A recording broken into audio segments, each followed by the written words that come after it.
In this tutorial, I'll show you how to link to another page in Notion.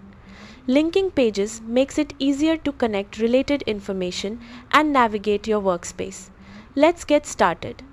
To quickly link a page, type the @ symbol and start typing the page name.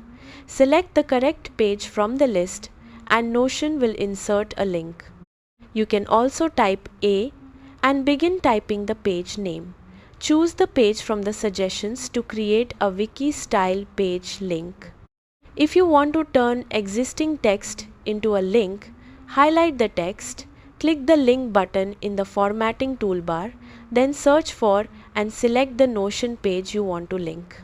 For a more visible link, type Link to Page and select the Link to Page block. Choose the page you want to reference, and Notion will insert a dedicated page link block. Using page links helps you connect notes, projects, databases, and dashboards, making your workspace easier to organize and navigate. That's how to link to a page in Notion. Thanks for watching.